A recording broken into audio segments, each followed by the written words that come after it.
Shubor nakaslem jong unongsan Hima.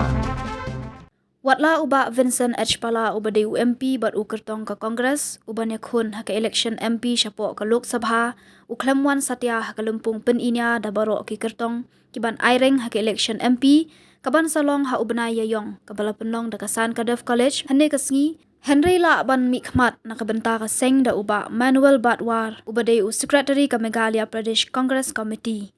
Haba ajingkran haka di kalumpung uba Manuel Batwar ulaong bakalong kabadan kam ban ken mau khamtam kum kibriu kibasyong basa hakari kabomdan kajingya day ban kanyam karukom batru hakaba yaki kam sniu la ban shna da kabasuk khamtam kari kabasan sha da upaj ba om kabasan sha da uweipat ubriu kumta kalong kabadan kam ban ken mau baya kajing isi lapen kharoi bat kajing kedau kti yaki briu kibadan haki jait nyam ba pher bat ladon ru kajing ya kedokti hapdeng ki Jaitbynriew kibadei ki khasi bat ki garu uba Manuel ulakan tu ya baro ki briu bakapor kaladei ban Pynduh no ya ki Jingmut ban Pynïaphiah Jaitbynriew bat badei ban pensange no shi sendon ya ki bakum kini ki bor ha ki Jingmut jing perkhat jong ki briu shu ula ongru bakani ka jinglong kala sedang ban rung ha ka jakat rekam jong ka skul ba nehu ban penpra ya ka jingget blei dak baya le ban pha trei wat ha ka sngi ublei ru kabapen i ya kajing bom burom ya karukom nget ki briu ki ba im hapo ka imlang ka salang hapo ka jela uba Manuel ulajer ya kajing angnut bat ka thong jong ka Kongres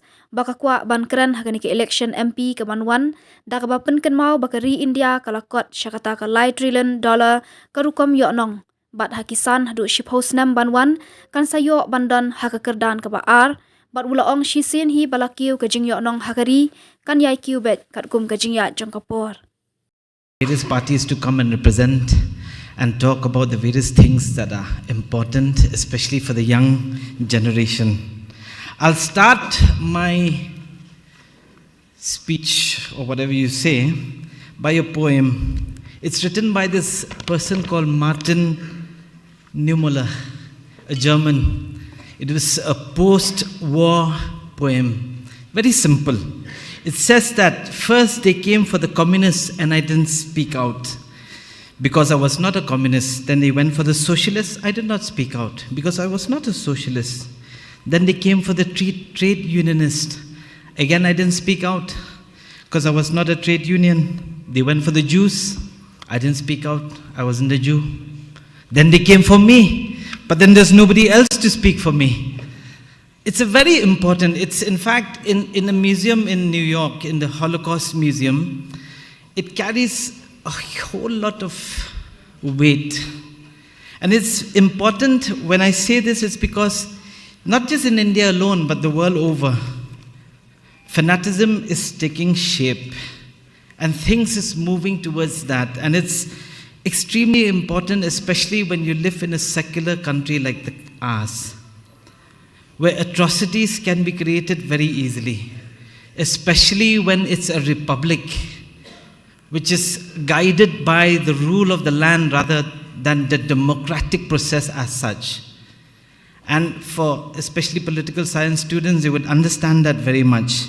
It is important because the hatred is being propagated. It is important because in today's world, we point fingers whether you're a Muslim or you're a Hindu. We point fingers whether you're a Meitei or you're a Kuki. We've started pointing fingers whether you're a Khasi or you're a Garo.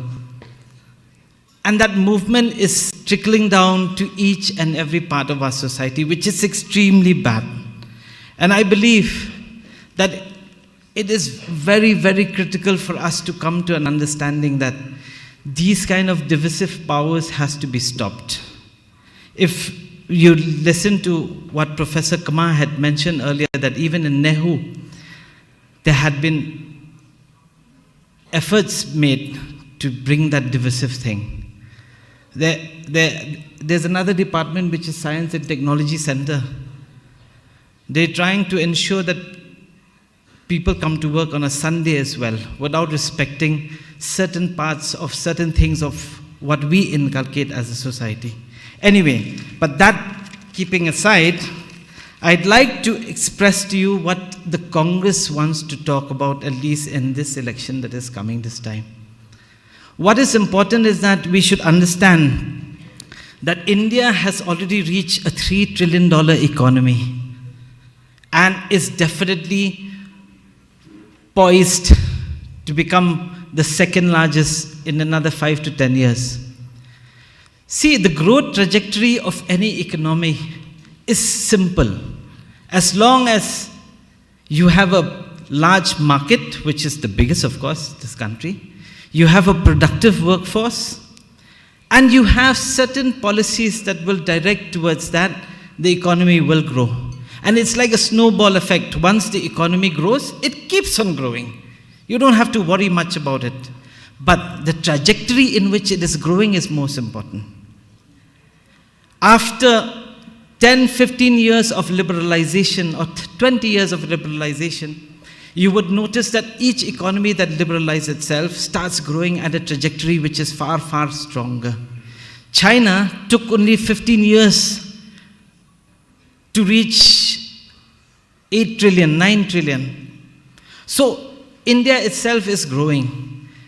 What I'm trying to pinpoint here is that at the end of the day, each and every Indian will become better off than he was 10 years back. Now, the point is, how do we ensure that whatever growth is happening in the country reaches to the grassroots level, the bottom of the pyramid, so-called? What I fear most is that the bottom of the pyramid is not benefiting from the economic growth. Do you know that in the global hunger index, India is ranked 111 as of today? And it's not improving. It is not improving because of various things. Because of the fact that economic development has not reached that level. So economic development, the way I see it, at least as far as the government is concerned, the current government is concerned, is that it is not reaching out to the people that need it. It reaches out only to the top echelons of our society. And that is important for us to understand. So what I'm saying is that Congress has come with these 5 promises. And these are important promises. It's not made by me or made by the Congress party alone. We had these meetings across the country. In fact, even in Shillong, we had a meeting with some concerned citizens who had participated along and come. It was a heated meeting, there's no denying about that, but at least the points that came out were strong. And believe it or not, I'll tell you that a few points were taken even from there. I'll give you one example especially which is relevant, and this is a promise in which the Congress is making this time, saying that the economic development is happening, but at the same time, it should benefit. You know, I'll tell you that in Meghalaya itself, most of the students, especially when you graduate from your college, when you start searching for jobs, you will be underpaid. Believe it or not, I'm telling you this. Most of the corporations and the business houses would like to pay you peanuts and treat you like monkeys. I'm sorry to use that unparliamentary language. The point is, why? We are trying to tell you that when you graduate, for the first year itself, you will have, we will enact a law to ensure that at least for the first year as an apprentice, you will be paid 8,500 rupees per month. What happens is that each and every employer will be mandated to pay. So it will help each and every graduate to at least get a safe salary within the first year of working itself. So that by the time you approach your second year, you will not be underpaid. And that is very, very critical. I'm telling you, as students, when you start joining the workforce, you will understand the value of what this is. And this is important because I think it's not just our political party, but many parties should start looking at this, especially for a state like ours, which is so critical. And people are underpaid. That is one of the promises in which the Congress is saying. And believe it or not, this just didn't come out of thin air. This came out because we had discussions with a lot of people. We had discussions with Nehru Students' Union. We had discussions with students all over the place. And for which we came to an understanding that, yes, this is important. The second, especially the gig workers, the so-called unorganized sector, When you again, especially young students, when you go to the corporate or you start working in a real life, you'll understand what is the difference between an organized and an unorganized sector. An unorganized sector is a sector in which there's no regulation, where people can hire you at whatever rate they want to, and people can fire you anytime they want to, which is highly prevalent in this part of this country. You will notice even Negrams nowadays don't want to recruit people anymore. They want to go through an agency. The agency is because under his name, they will recruit you. The agency is taking full credit that I have given job, but at the end of the day, it's Negrams who's given job. But it's going through the unorganized sector where Negrams does not have to treat you like an organized sector individual. So they can hire and fire you anytime. We want to stop that. And I think it's very critical for us to stop that. I think that is one of the other promises in which the Congress party is trying to make this time. The other thing is, especially daily wage laborers, highly critical. Our economy is run only on daily wage laborers, especially in Shillong and Meghalaya. Do you know what we're saying? That there should be a social security system in place, a very robust one at that, to ensure that such people are not left in the lurch when difficulty comes in their houses. They should be given some insurance, and that also a very good insurance plan. It could be health insurance, it could be life insurance, at least a coverage of nothing less than 10 lakhs. It has started, and there's a pilot being done right now in a state called Telangana.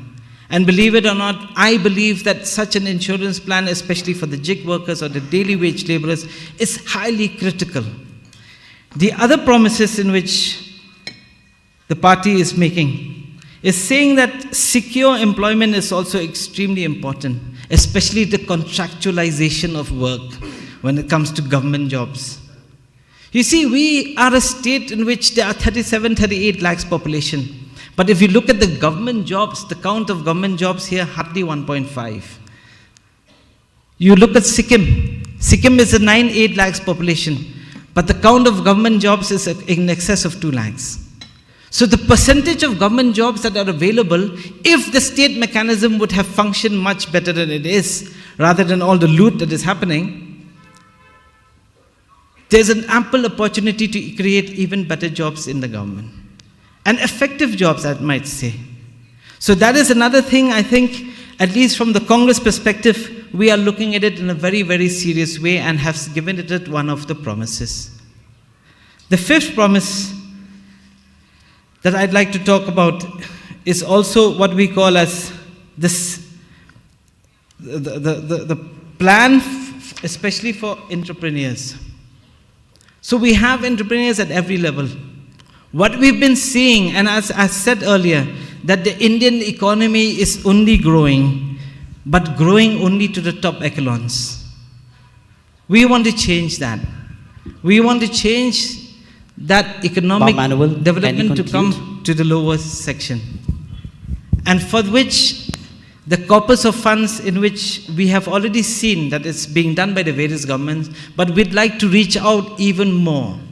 More towards the rural belt, more towards the people who are actually in need, and not just the fluff which is on top. We will not obviously just run schemes on wine making, which we obviously know that wine making is being made by only the privileged lot of a society, but we'll do other things which is more important. Maybe we'll be able to reach out. And these are the only 5 promises. Maybe we'll discuss a little bit more, and thank you very much for the time.